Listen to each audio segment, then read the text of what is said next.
دوستو، ایک بوڑھے آدمی کا کہنا ہے کہ میں ایک گاؤں کا رہنے والا ہوں۔ آج میرا بیٹا مجھے مار رہا تھا اور خود کو تکلیف سے بچانے کے لیے میں آگے ہاتھ کر رہا تھا تاکہ میرے جسم کی بجائے چوٹ میرے ہاتھ پر لگے اور تکلیف کی شدت کم ہو، مگر میرے بیٹے نے زوردار ڈنڈا میرے بازو پر مارا اور میرا بازو توڑ دیا تاکہ میرا ہاتھ مجھے تکلیف پہنچاتے وقت اس کی راہ میں رکاوٹ نہ بنے۔ جب مار کھاتے کھاتے میں بے ہوش ہو گیا تو میرا بیٹا مجھے چھوڑ کر کہیں باہر چلا گیا۔ کہیں آدھی رات کو میرے حواس بحال ہوئے تو بیٹے کے ہاتھوں پٹنے کی وجہ سے لگنے والی چوٹیں اور بازو میں اٹھنے والے درد کی وجہ سے ساری رات بیٹھ کر کراہتے ہوئے گزاری اور صبح ہوتے ہی منت سماجت کر کے پڑوسی کے ذریعے سرکاری ہسپتال تک پہنچا۔ سرکاری ہسپتال بھی بس نام کا ہسپتال تھا، ورنہ اس میں کام کرنے والے عملے کے سب لوگ فرعون کے جیسے تھے۔ ہر کسی کو پہلے بات سننے پر آمادہ کرنا پڑتا ہے اور بات سنوانے کے لیے اس متعلقہ کی پوجا کرنے کے مترادف جیسا گڑ گڑانا پڑتا ہے، واسطہ اور منتیں کرنی پڑتی ہیں۔ پھر کوئی اگر کسی میں بھی رتی برابر انسانیت ہو تو بات سن لیتا ہے، ورنہ وہ اپنی بے نیازی دکھاتا رہتا ہے۔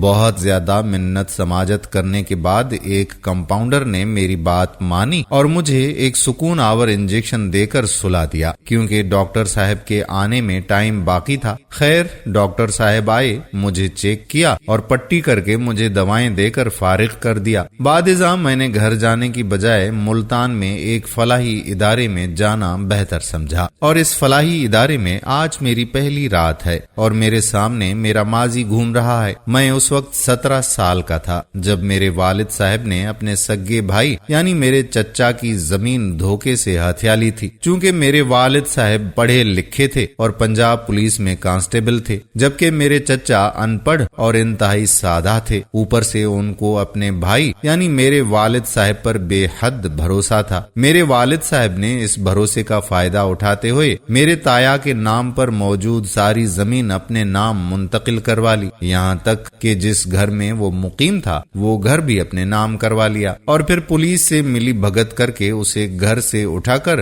باہر کر دیا اور گھر کا سامان بھی باہر پھینک دیا۔ میری بچی نے لاکھ ہاتھ جوڑے اپنی معصوم بچیوں کو سامنے کر کے کہا کہ ان پر ترس کرو، مگر میرے والد صاحب کے دل میں ذرا برابر بھی رحم نہ آیا۔ چچا چونکہ پیسے، تعلق، تعلیم اور وسائل وغیرہ ہر لحاظ سے میرے والد سے کمزور تھے، اس لیے کچھ دن تک لڑنے اور بد دعائیں دینے کے بعد گاؤں چھوڑ کر دوسرے گاؤں شفٹ ہو گئے۔ گھر کا کچھ سامان وغیرہ بیچ کر ایک گدھا گاڑی خرید لی اور اسی پر محنت مزدوری کر کے اپنی اور اپنے بچوں کی روٹی کمانے لگے۔ کچھ وقت گزرنے کے بعد میں نے چچا سے تعلقات بہتر کرنا شروع کیے، یہاں تک کہ ان کے گھر آنے جانے لگا۔ اسی دوران میری بڑی چچا زاد کزن علیزہ میں مجھے دلچسپی پیدا ہوئی اور میں نے اس سے محبت کے نام پر ورغلانا شروع کر دیا۔ اپنے باپ کی طرح میں نے بھی چچا کو دھوکہ دینا شروع کر دیا، یہاں تک کہ ایک رات اپنی بڑی کزن کو لے کر فرار ہو گیا۔ میں نے اپنی محبوبہ کزن سے شادی کر لی۔ چچا جو پہلے ہی ہماری طاقت سے واقف تھا، اس بار بنا زور آزمائی کیے ہار مان گیا، مگر میرے باپ کو میری محبوبہ اور اپنی بھتیجی کا بہو بن جانا ایک آنکھ نہ بھایا۔ انہوں نے مجھے علیزہ کو طلاق دینے کا کہا۔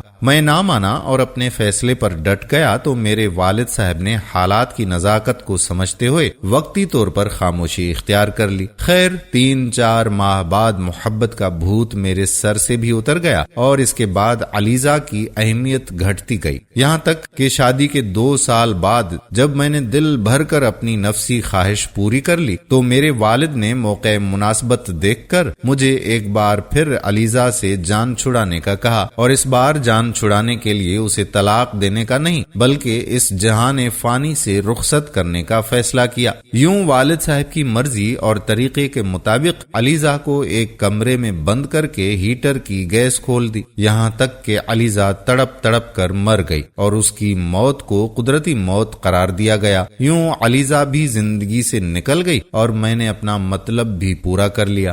خیر کچھ وقت گزرتا ہے، اس کے بعد میرا باپ اپنی مرضی سے میری شادی کرتا ہے۔ میری شادی کے کچھ سال بعد والدین چل بستے ہیں، البتہ میرا اور میری بیوی کا وقت اچھا گزر رہا تھا۔ ہمارا ایک ہی بیٹا ہوتا ہے۔ جب میرا بیٹا 16 سال کا تھا تو اپنی ماں کے ساتھ لاہور سے واپس آ رہا تھا۔ دوران سفر گاڑی کو حادثہ پیش آیا، میری بیوی بھی مر گئی، بیٹا بچ گیا، اور اب میں کہتا ہوں کہ کاش تب بیٹا بھی مر جاتا، بیوی بچ جاتی۔ میرا بیٹا بری صحبت میں پڑا، پھر نشہ اور چوری چکاری کرنے لگا۔ جب چوری چکاری سے بھی نشے حاصل کرنے کے لیے مطلوبہ رقم پوری نہ ہوئی تو بالغ ہوتے ہی اپنے نام پر موجود زمین بیچ کر نشہ خریدنے لگا، یہاں تک کہ اس نے ساری زمین بیچ کر منشیات خریدنے پر لگا دی، جو میرے باپ نے میری ہی خاطر اپنے سگے بھائی کو دھوکہ دے کر ہتھیا لی تھی، اور میں نے وہ زمین اپنے لاڈلے بیٹے کے نام کر دی۔ اب جب بیچنے کو ہمارے پاس کچھ باقی نہ رہا تو مجھے تشدد کا نشانہ بناتا ہے اور کہتا ہے کہ جس گھر میں رہتے ہو یہ گھر میرے نام کرو اور خود کہیں اور چلے جاؤ۔ میں نے یہ گھر بیچ کر